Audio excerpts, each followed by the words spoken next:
Greetings and salutations. Charlton66 here once again. And I'd be remiss if I did not mention and say thanks to everyone who responded to my first video. The encouragement was phenomenal. I appreciate everything everyone said. They were, like I said, they were encouraging. Great comments from everybody, and I appreciate you watching and getting some new subscribers. I do appreciate that. Pretty quick, I guess, for a second video to come up, but you know, the encouragement's there, and I had a few things I'd like to talk about. I was going to do a video about what got me started in comics, but I can't locate at the moment in my collection a couple of the issues I want to talk about. So that can be a topic for another video.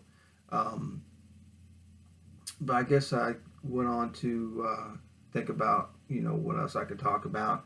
And one of the things I did when I was a kid was again, like I said in my other video, I was never, you know, a mainstream superhero guy. I mean, I love the mainstream characters, don't get me wrong, but I was attracted to Golden Age characters and unknown Golden Age characters. There was a book that was put out. This is one of the issues here, called the Illustrated Comic Collector's Handbook. There were 4 volumes, even though they're fanzines. I'll show you the insides of them here in a second. They were put out by G.B. Love. For those who don't know who he is, he was one of the earlier founders of fandom. He's been around since the early days, and he produced tons of fandoms, part of Rocket Blast Comic Collector and a bunch of other things. So G.B. Love has been around for a very long time, and he had put out, like I said, one of the many fanzines he did was this, and inside, and I've had these since the late 70s, we're discussing Golden Age characters, not your known Golden Age characters from, like, you know, Hillman and Centaur, publishers like that very little was known about, or that many people didn't care about them at the time. But and I was just enamored with these things. Like I said, there's 4 volumes. The first volume I have in my collection right now, I can't locate it. But here's 2, and here's 3, and here's 4. You can't see that right there, but these are hard to find. They're elusive. You find them, by all means, do yourself a favor and pick them up. They're chock full of information, although the insides, with the exception of a few of some breaking in pros like Don Newton, who drew in some of the later issues, the artwork inside is pretty crude, just like their Golden Age characters, the comic books and stuff, and it was typed, and there was typos and everything else, but very crudely drawn. But the information's there, the characters are there, and it led me to track down these characters and find some of the appearances that they were in. And one of the characters that was mentioned from Hillman was a character called Zippo. And the reason I mentioned Zippo was his claim to fame was that he overshot his target. He had these big wheels on the side of his legs, on his feet rather, that were jet propelled, and that was what he did. He got around like that, and he would overshoot his target. So to me, that was comical. That was funny to me. So I wanted to track down characters like that, because to me, you know, that's kind of like off the beaten path. So it led me to pick up some of the comic books, which is a recent pickup a while back, which is Clue Comics, which is September issue. I can't remember what number this is, but inside is a Zippo story, along with another character called Microface. But I think this is number 3, I believe. I'm sorry, number 5, from 1943. And here's Zippo in all of his glory. Bring this up here. Good old Zippo right there. And you can see his little jet propelled little wheels there. And a pretty cool character visually, but like I said, there were scenes where he would overshoot his target, and end up kind of like messing things up a little bit. But like right here, he's trying to go after this train, and oops, he overshoots his target right there. So kind of comical, but again, really cool Golden Age characters.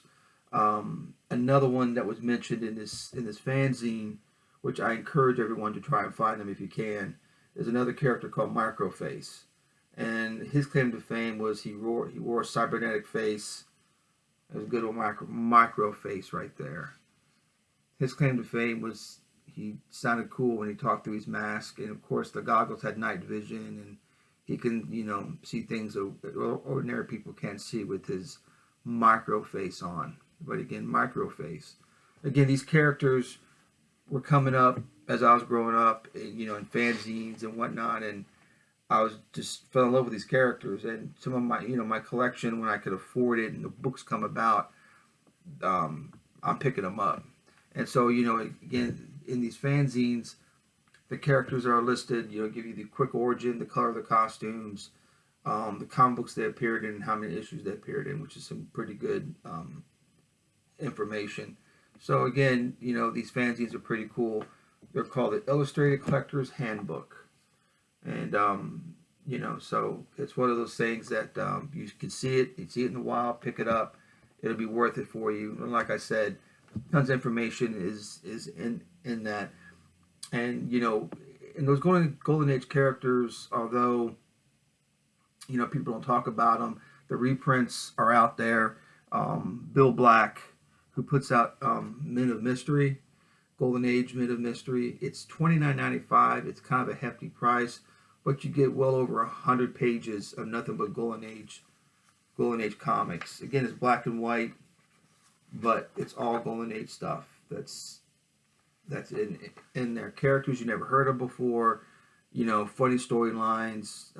Although it was taken seriously back then, but it's labor of love. Emailing and talking to Bill Black, who puts this out. They barely break even. American Comics on these Golden Age Men of Mystery, they barely do they break even. So if you can afford it, it's in your budget. Pick up a couple issues here and there. You have Iron Ace, all that kind of stuff are in these stories. Again, it's in black and white, but the artwork does come out a little bit better on some of the stories. But again, back to the Golden Age stuff that's hard to find. It's $29.95, but you try and get these issues individually, you're spending thousands of dollars. So depending on how you look at things. And onward, went to a local show a few weeks ago. I was able to pick up this Marvel Presents Guardians of the Galaxy, very high grade, 30-cent price variant. I got a pretty good price on this, but it's a nice welcome addition to my collection. Every time you see a price variant, they're pretty astronomical for what they're worth, compared to their counterparts. But if you get it for a good price, by all means, pick them up, right? A nice Charlton here, Space Adventures. This is 42 from 1961. Nice Captain Atom there. So, it's Charlton, love them. And here's a nice Space Adventures in all their glory there. Got that for a pretty good price. I can't remember what I paid for it. A dealer that I bought those comics from knows I'm a big Charlton guy, so he had one of the Bluebird giveaways for Timmy the Timid Ghost to Charlton. Bluebird was a shoe company, and the other shoe affiliates here at the bottom, they gave away Charlton comics with their shoe purchases. Sometimes they had 4 or 5 stories in there. Sometimes it was just one character. The one with the 4 or 5 stories is really cool because you get a Western, you might get a Timmy the Timid Ghost, you might get a couple other Westerns that are on there, maybe a sci-fi story. But the Bluebird, I do not know how many of the Bluebirds are out there, but he gave that to me, which I thought was pretty cool of him. And again, my elusive quest for the third string, second tier characters. Metal Men is one of my favorite superhero groups from DC.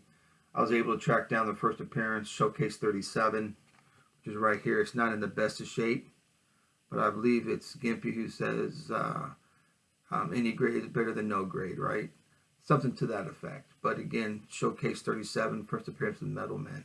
Happy to have it. It's going to stay in my collection forever, so it's not going anywhere. So I'm pretty happy to have this. Believe it or not, this was cheaper than the first issue that the guy had. So first appearance, first issue, give me the first appearance. So Showcase 37. Also, I was able to have this, pick this up. My only Hitler cover, although it's a parody, Blue Circle Comics #3. Kind of a little cheesy cover there for it to be a Hitler cover, but it's a parody. It's a Hitler cover, nonetheless. During the, it's a good kind of a time machine. What the world was going against at the time. All the superheroes were battling the Axis, so there we go. It's kind of a cheesy cover, but Blue Circle #3. First appearance of Metamorpho, Brave and the Bold 57. Upgraded this to the copy I had before to this copy, which is much better than one that I had. A little crease at the top here, but other than that, it's phenomenal shape. And Metamorpho is tops. He's a pretty cool character. I don't like what they did to him later on, really grotesque looking, but this stuff is where it's at. So very happy to have that. I did a trade with one of the dealers that I know. I was able to get this nice high grade copy of Captain Video, first issue. Pretty hard to find in grade. So, but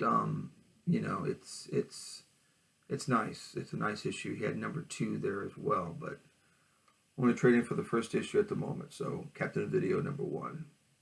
There we go.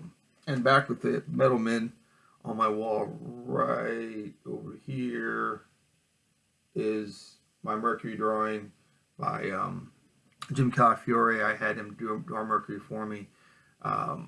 He's my favorite Metal Men. The guy's a riot. If you ever read the Metal Men comics, Mercury is freaking hysterical. And again, I appreciate all the comments and the encouragement people gave. People want to talk about what's on my wall at some point, and I'll get to that. I thought thinking the Metal Men was going to be a segue into discussing some of the artwork I have in Metal Men, but I didn't get a chance to get that artwork out yet or deal with what's on the wall. But you can see him from here a little bit. Not as clear as I liked.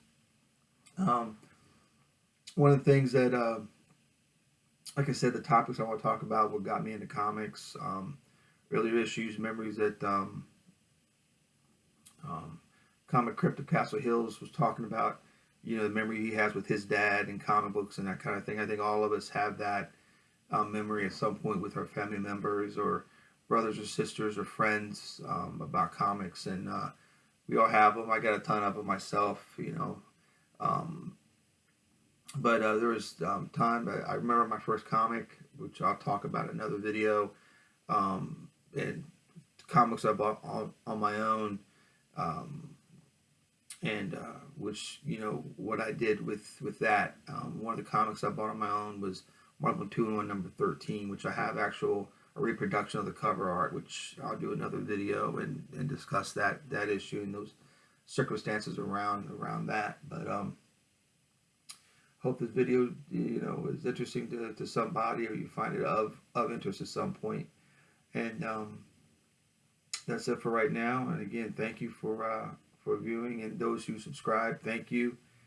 I just enjoy making the videos. I enjoy watching the videos. It's not really about subscriptions, but it's nice to get them because at least someone is appreciating what you're doing and you're not wasting time. So again, if you guys got any comments, any suggestions, please leave in the comment box. And again, thanks for viewing and subscribing.